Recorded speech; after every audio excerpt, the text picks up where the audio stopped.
Hello Raiders, this is Ezron. Welcome to my Bastion.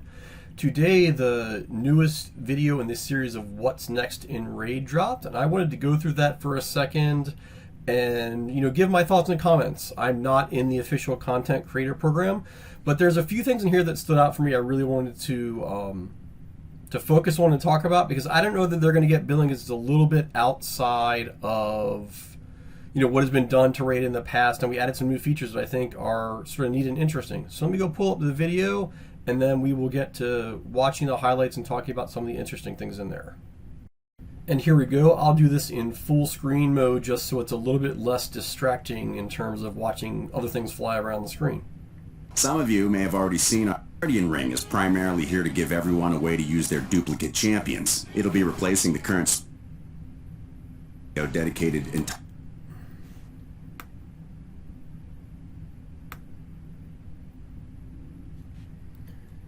today, so let's just slither right into it. First up,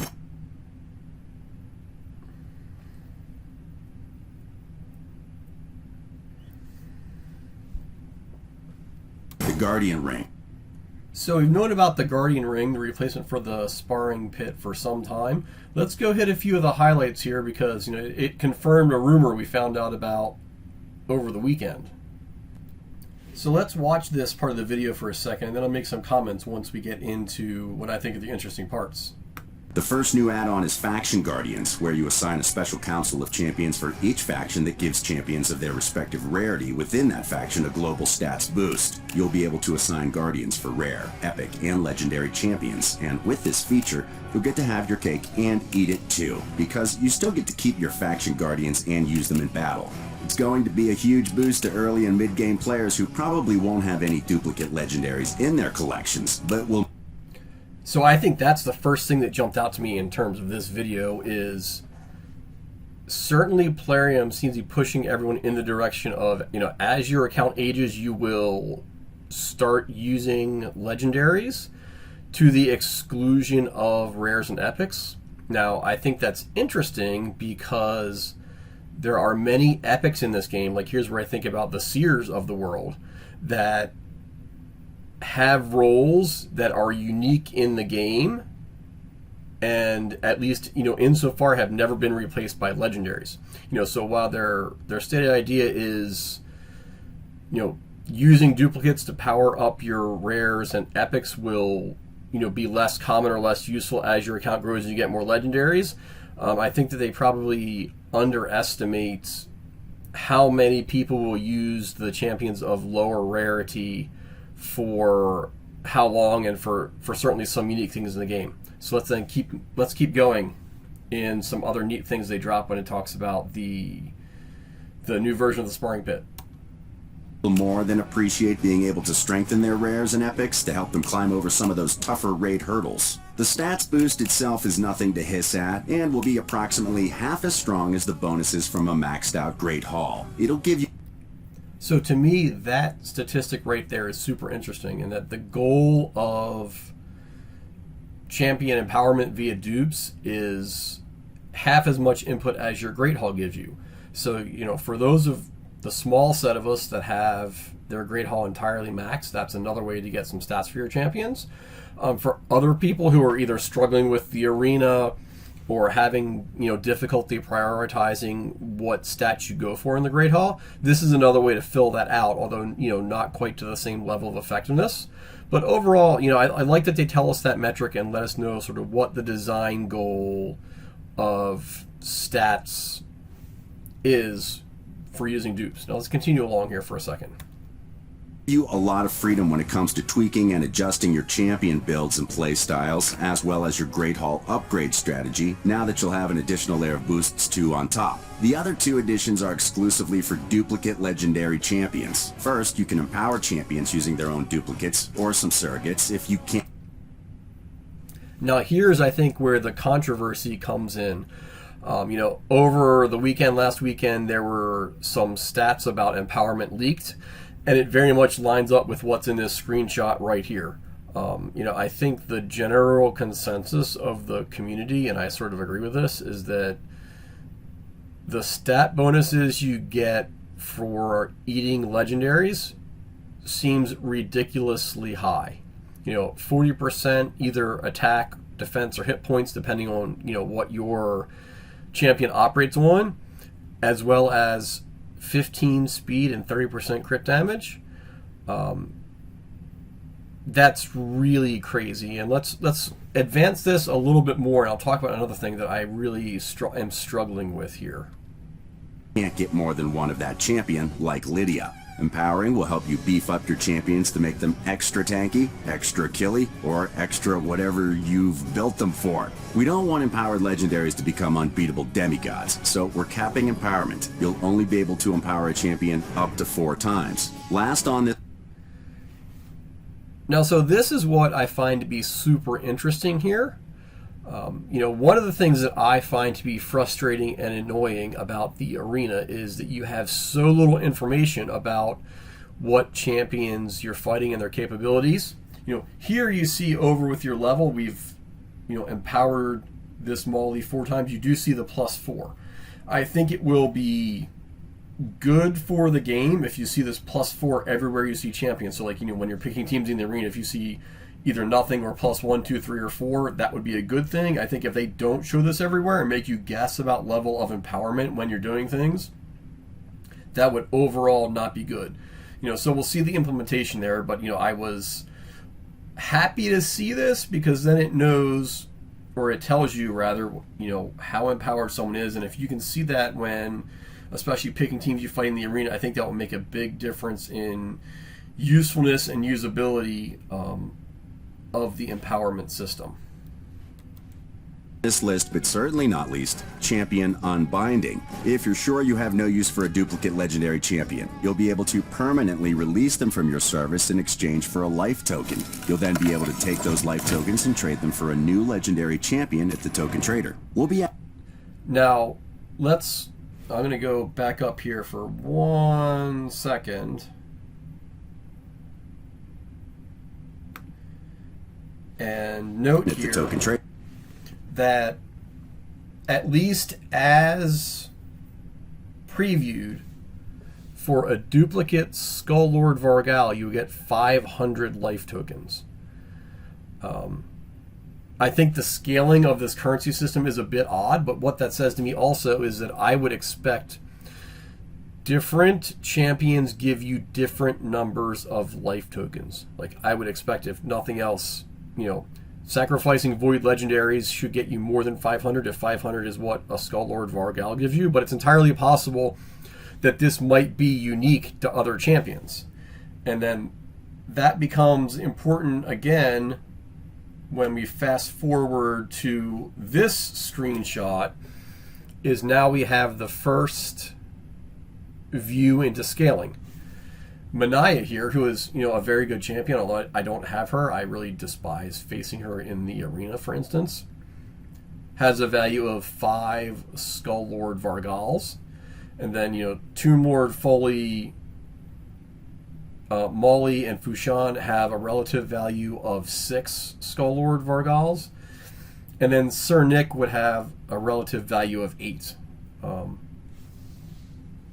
I think these are high, given my perception of what a champion would be worth and what I would be willing to sacrifice to get another one. Certainly in the case of 8 non-void legendaries to get 1 void legendary, even one as awesome as Sir Nick, is I would probably not do that.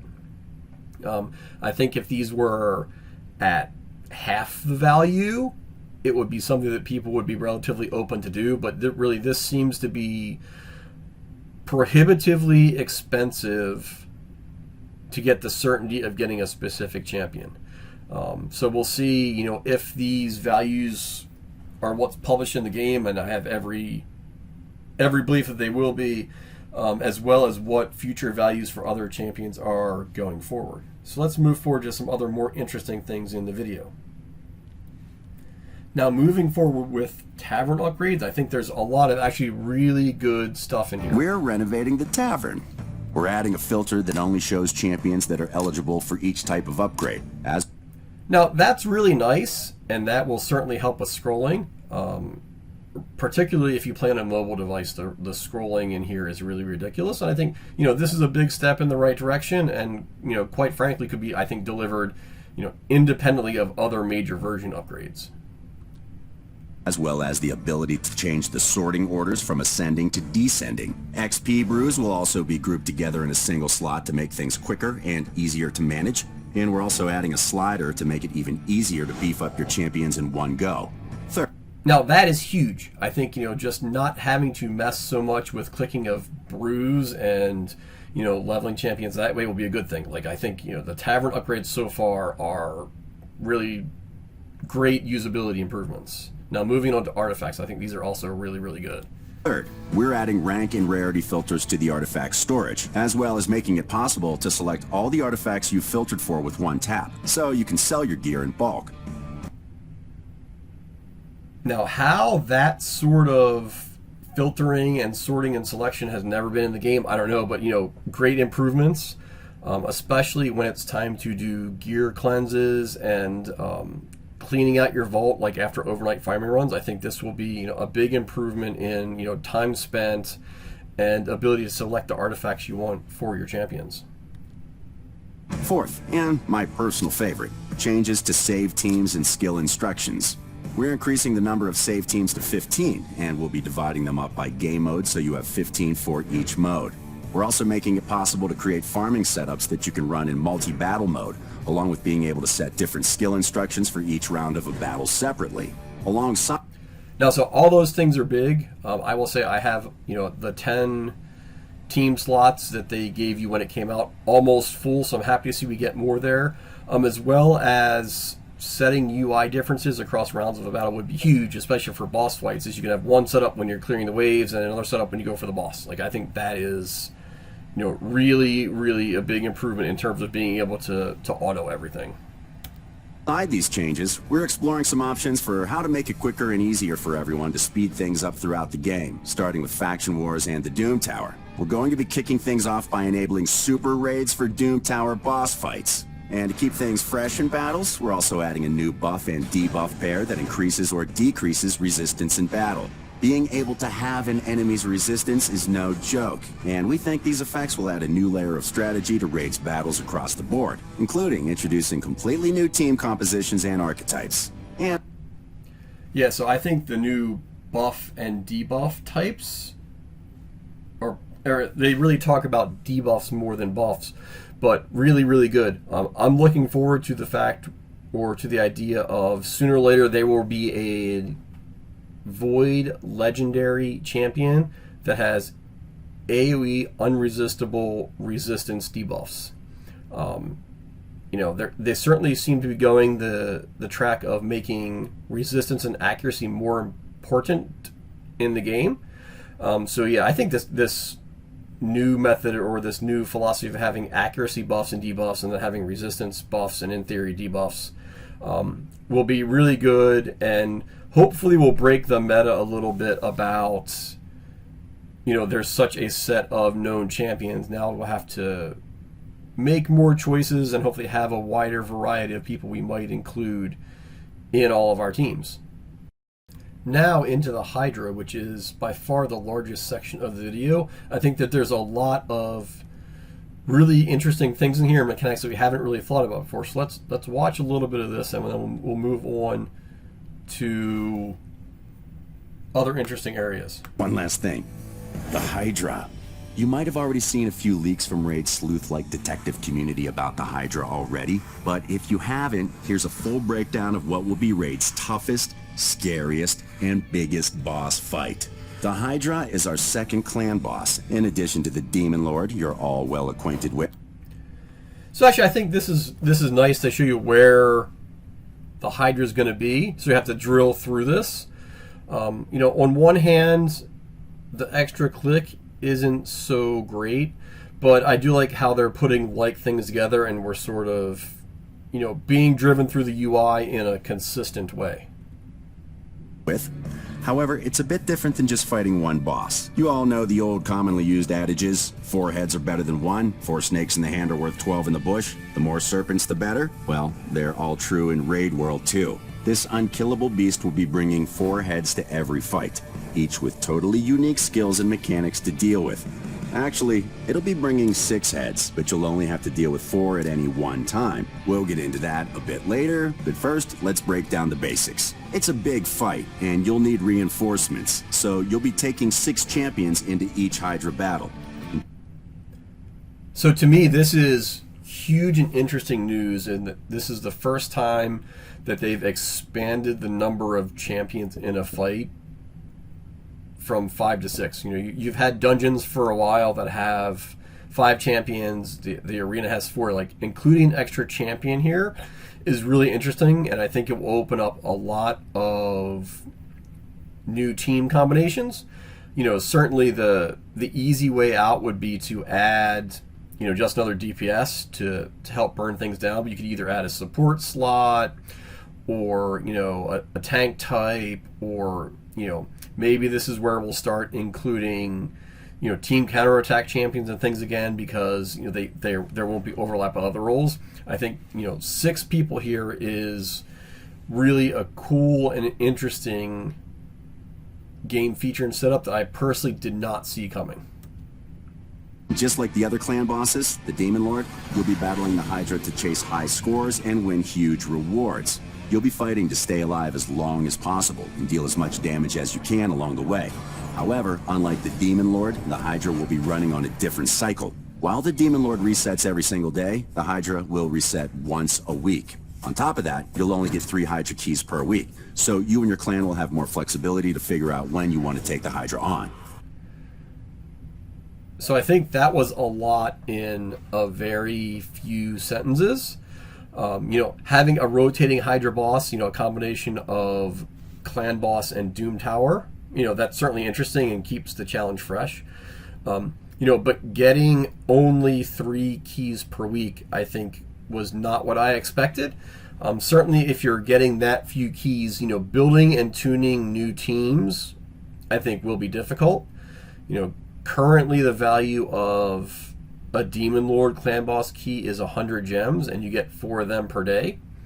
So, you know, compared to that of 3 per week, that would make the value of a Hydra clan boss key somewhere in the realm of 900, maybe 1,000 gems.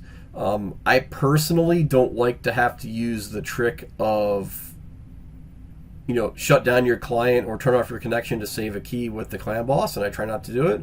But it's going to be, I think, super difficult to build teams just given the relative rarity and scarcity of keys here for the Hydra boss. So, the Hydra will reset every week, and things will stay pretty much the same week to week.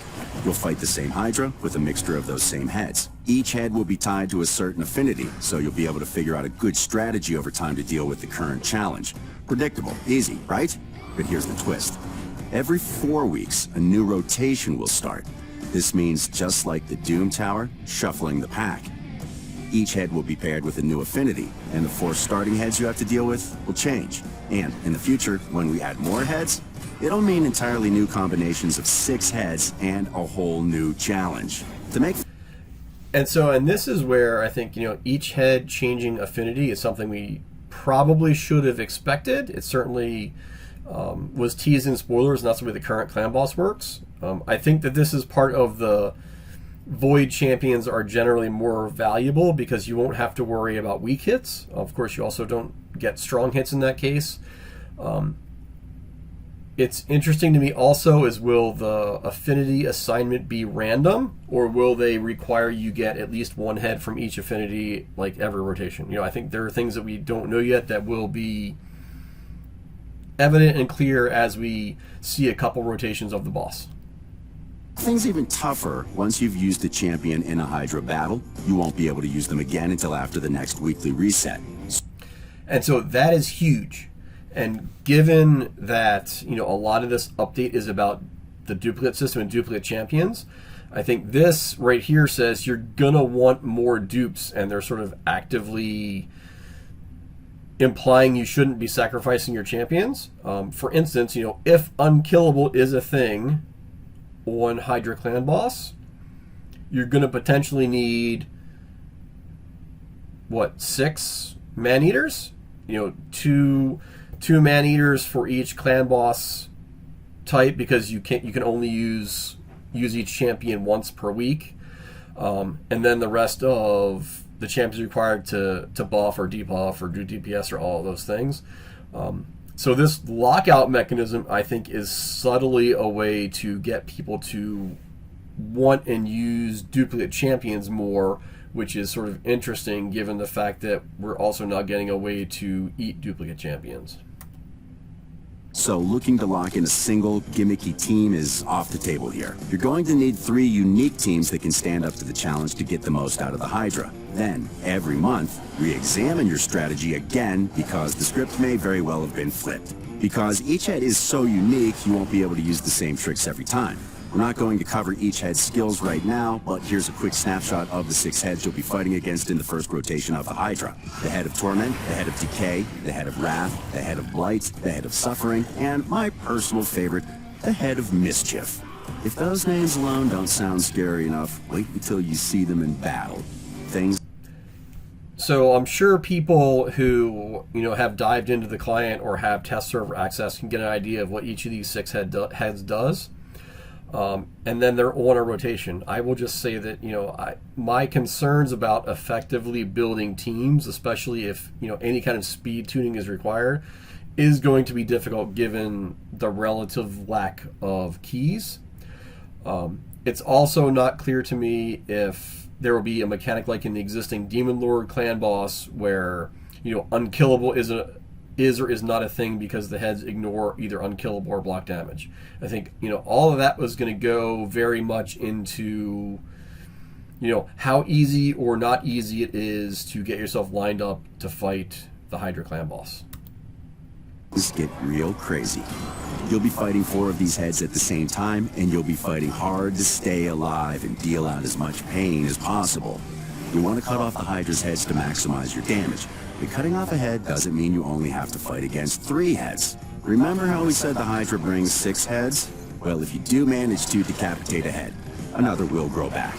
You cut off the head of Blight, and it might come back with a vengeance, or it might be replaced by the head of Decay or head of Torment, whichever the 5th and 6th heads are in the current rotation.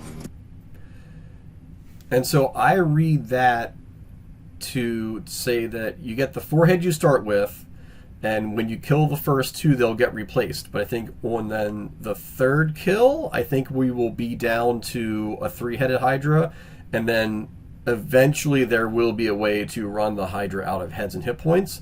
But again, I'm reading into that, and we'll see if that's how it works out in practice. So, endless pain for your team. But don't worry, you have 6 champions, and it only has 4 heads. You have the numbers advantage. It's going to be like shooting snakes in a barrel. Not exactly. This beast has another trick up its sleeve. It's also going to be trying to eat you. Every so often, one of your champions will get eaten by one of the heads. Now, just like in real life, these Hydras have long necks and stomachs in their necks. So you have a few turns to chop off that Hydra's head before it fully digests and consumes your champion. And so this is sort of an interesting combination of a mechanic we see already, like in the existing Dragon's Lair, where you get the extra hit points you have to burn through, as well as, at least in this case, you get 3 turns to do it to get your champion back. Of course, this could be debilitating for your team if they swallow someone who is really integral to how your team works, or it could just slow down your DPS if you only have a champion who does that. What this says to me is, at least early on, you better go in with overlapping roles just in case someone does get eaten. You're going to have a still way to do whatever that champion would have done while it's in the Hydra's stomach. If you slice the head off, you free your champion and they're back in battle. If you don't, they're dead and gone. And we really mean gone. You won't be able to revive them, and you'll have 1 champion missing for the rest of the fight. Sounds like a tough battle, and it is, but the rewards are more than worth it. To recap, you fight the Hydra just like you fight the clan boss. Higher scores, better rewards. Rewards will be earned in the form of Hydra chests, given out at the weekly reset. And better yet, if your clan manages to fully deplete the Hydra's HP, you get double the rewards. Let's talk about what those rewards are. So that, I think, is very much in line with how the current clan boss works. If you kill the clan boss, you get 2 chests. If not, you only get 1. So, good to see that we're keeping that, core mechanic similar in that people are used to it. But we go now dive into some of the loot, which I think is very interesting. Aside from the obvious things like clan gold, clan XP, there are some serious rewards on offer. First, you'll be able to win fragments for an exclusive champion, Mythical Life Bane. And so to me, that's really interesting. Like, if you look at the screenshot, you got a range of champion fragments. That means, while it is true that eventually everyone should probably get this new Mythrala, not everyone will get her at the same time. And, some people may get her significantly in advance of others if you quickly end up in the double chest slot. Now, I'm not going to go drill down into this too much, but let's then move on and talk about some of the other rewards. And here we see the first shot of 2 new artifact sets that you can get from Hydra Clan Boss. I will say especially the lower one looks all sneaky, so you expect it to come from there. Let's hear what they say about them, because I think this is super interesting in terms of how we're not talking just a new buff or boosted stats, but an entirely new breed of artifacts that give you set bonuses depending on how many you have equipped. These special variable artifacts will give you an extra bonus with only one of their kind equipped, then another bonus if you equip 2, 3, 4, or even a full 6 of them. These are unlike any other artifact sets in Raid, and will open up huge possibilities in terms of artifact combos and builds. Right off the bat, we'll have 2 of these special variable artifact sets. And so I think that is neat from the perspective of, this is the first time you get a set bonus when applying only 1 artifact. Previously 2 was the lowest you could go for a set bonus. So now they go drill down into what those set bonuses are and how they work, which I think also probably deserves a little bit of comment. Set 1, Stone Skin. Equipping a single artifact from this set will give your champion a modest but useful 8% HP boost. Equip 2, and you also get an extra 40 resistance on top. So really here at the 2-piece set bonus, compared to the resistance set you get from Ice Golem, this is significantly better. And it also reinforces the idea, I think, that Plarium is trying to push accuracy and resistance further into the meta and further around what you would do. And then moving on, the set bonuses just get more interesting. But equip 4, and you'll get access to an entirely new defensive buff called Stone Skin. As well as 15% defense, which, compared to other sets, you have, the defense set, which is 10% on 2 slots, or the one from the Forge, I forget what it's called off the top of my head, but it's 10% defense and 10% hit points in a 4-slot set. So I think, overall this appears to be very strong, plus you get the Stone Skin buff. Which you'll get for 1 turn at the start of the round. Stone Skin will mean your champion takes almost no damage from enemy attacks, and makes your champion immune to all debuffs except for bombs. In fact, bombs will actually do more damage as they can shatter your champion. So I think that's interesting. You take less damage, you're immune to debuffs except for bombs. And it feels like Plarium has been trying to push bombs. They weren't as successful with that, with Bomb of the Dreadhorn and Doom Tower. So this might be a way to, make bomb champs relatively more valuable. I will say for 1 turn, this will slow down a fight, especially against people like Blender teams in the arena. But we'll see how it goes and, what it does change, especially when you get to the 6-piece set bonus. But it's still a great trade-off for all the benefits of Stone Skin. That's if you equip 4, but equip 6 and you get 2 turns of Stone Skin, plus a boatload more stat boosts. Right, so I think the 6-piece set here is pretty huge. Given immunity set is also 2 turns on a 4 set and the other stats that this comes with. So this appears to be a really strong set once you get enough pieces to build, otherwise good stats, on a defensive champion or someone who would be in the arena. The next set's called a protection set, and it works the same way. Equip 1, 2, or 3 artifacts and get extra stats. Which, it's interesting to me, at the 3 set bonus, you get 12% speed. Given the hit points and resistance, I think it will be a really serious contender for things you want to put on. Given that you can fill the odd slot from the other set to get some extra hit points, as well as have a full 2 slots open for other more traditional sets. But at 4, the set has a chance to protect any buff the wearer casts or receives. Protected buffs can't be removed or stolen, so this set is sure to be invaluable to any champion whose buffs are the bedrock of your team. Just like the Stone Skin set, this becomes even more powerful at 6 pieces. The protection chance increases, plus you have the benefits of all the other stat boosts along the way. If the special mechanics alone weren't enough for you to want those sets, how about raw power and strength alone? Stone Skin and protection artifacts will be available in an entirely new rarity. So before we get to the new rarity, I'm going to go hit on the protected buff. I think that's interesting, removing a buff's ability to get stolen or removed. It appears to be random. So, I think if you get lucky and, have your immunity buff, for instance, if you could figure out a way, maybe with a 4-piece